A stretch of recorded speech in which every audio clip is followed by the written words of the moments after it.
Okay, hello. This week's video is going to be a little bit different. Originally for this week, I was going to make a video of like a first year university recap while I basically talk about how I feel about my first year while doing like something.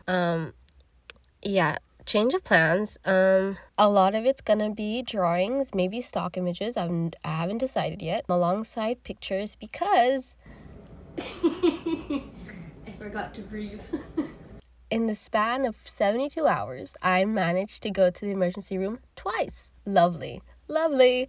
If you remember from my last video, or was it 2 videos ago? I can't remember. But I was saying that I wasn't feeling 100% healthy. That was because when we had that really bad ice storm, I developed a cold because we didn't have any power for 3 days. And so, that could be extremely freezing. When I'd be sleeping, I'd have to wake up every 2 hours because I'd be coughing, wheezing. I couldn't breathe. I had to borrow my mom's asthma pump. It was really bad. Last Friday, that's when it started to get really bad in the sense that it felt like my lungs weren't working. Like they weren't expanding. Basically, my lungs weren't lunging. And then Monday, I had to go to school. But as I was getting ready, it was just difficult to do anything. Like going to the bathroom, eating, walking, breathing. It hurt to do anything. Like it didn't feel right. It didn't feel like a normal cough because I generally felt like my lungs weren't moving. So I went to the emergency room. We went to the triage, we went to register, and then I had to wait in the waiting room. I had to wait for 7 hours. 7 hours. And I understand emergency rooms or even hospitals in general are extremely understaffed. I understand. And that hospital specifically had a lot of patients. But 7 hours.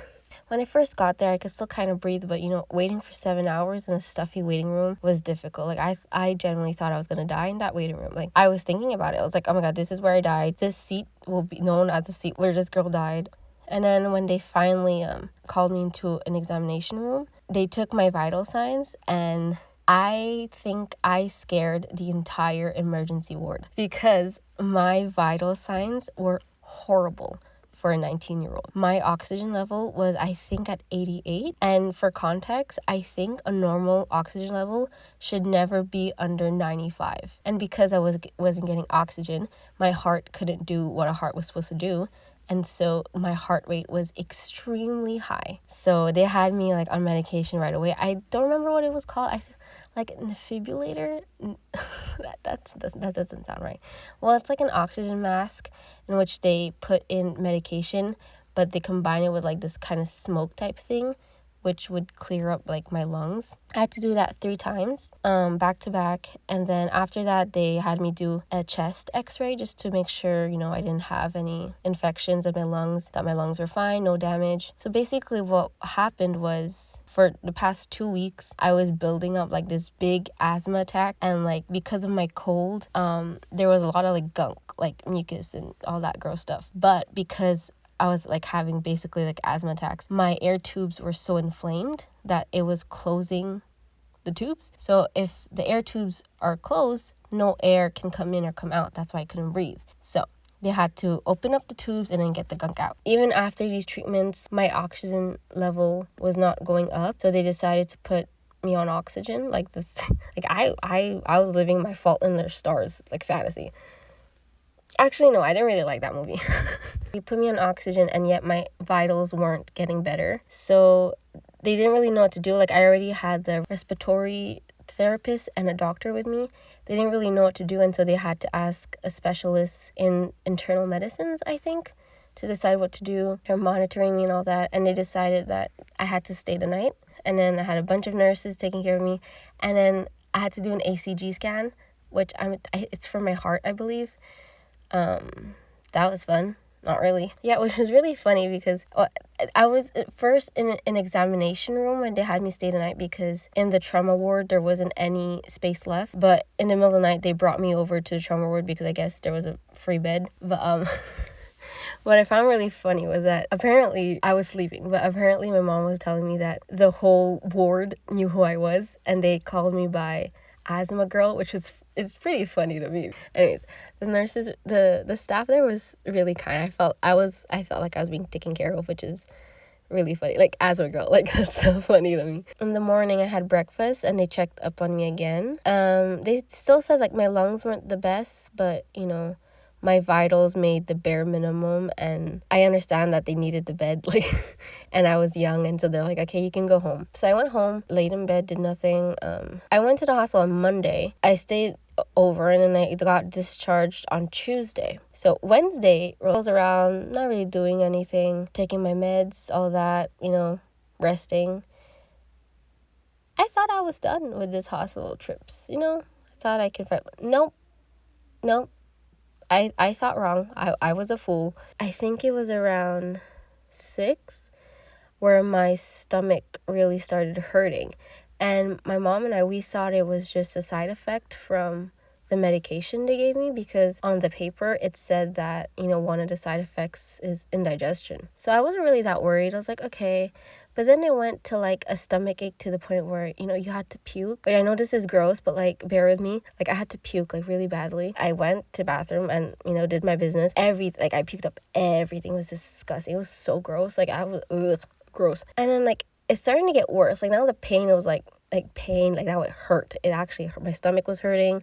I needed a puke. I needed to do number 2. Everything was coming.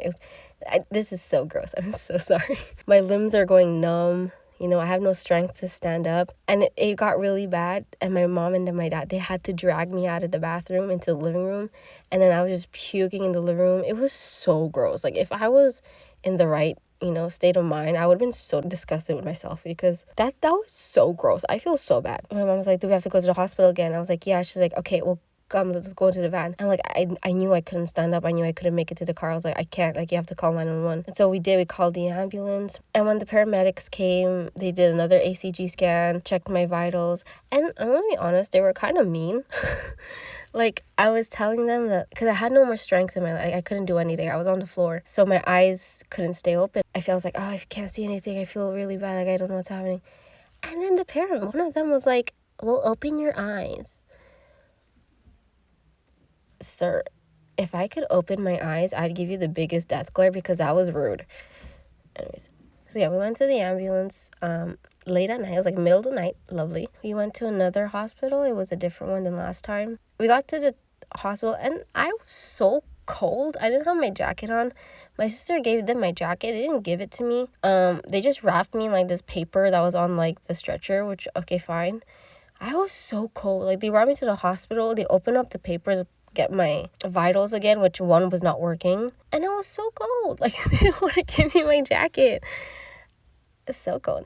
And then they were giving my info to the triage and to register, but I was like, dude, like, they're not, like, they weren't asking me like how I was feeling, which I didn't understand why not. Like, maybe that's how, you know, ambulances work when they bring you to the hospital.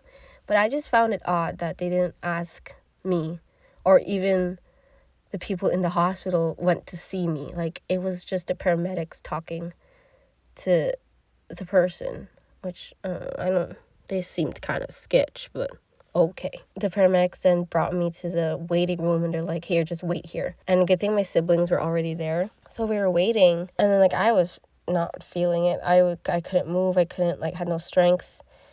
And my parents came, and like, we had to wait again. And I understand, again, hospitals are understaffed. I understand. There was like 4 patients, and I still had to wait like 5 hours. And I didn't understand, because I was like, I came in an ambulance.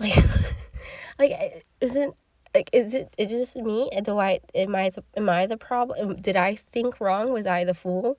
Did the ambulance make no difference? I didn't. Anyways, so I was getting slightly a bit better. I was drinking water, but I couldn't stomach anything. I was puking with the water up. Everything was going out. I couldn't sit up. Like, I couldn't do it anymore. I thought I was gonna faint again. So my mom, like, she was fighting the people at the hospital. She was like, you have to see her, she's gonna die, you know. So they finally called me into a room, and even in the room I had to wait another 3 hours before anyone saw me. And then they just did the basic, you know, blood tests. I had to do a urine sample. I had to do a ultrasound as well. They gave me an IV, and then they gave me medicine for the nausea. And this time I didn't actually take pictures or videos, because 1, I did not have my phone. This was an emergency and my phone was in my room charging. And, you know, I didn't really have time to tell the paramedics, like, hey, before you bring me to the hospital, I need to get my phone. Like, you know, I didn't really think about that. So I didn't have my phone. And 2, I was actually genuinely scared because unlike the first hospital visit, I didn't know what was wrong with me.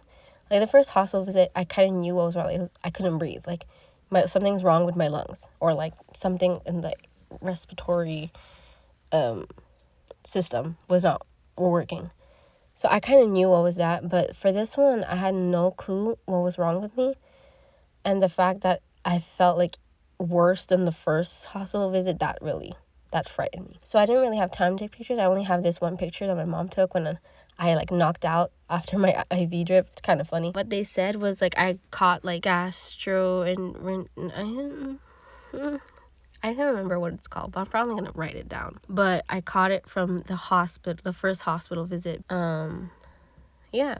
So at least we know it's that. So that's fun. Yeah.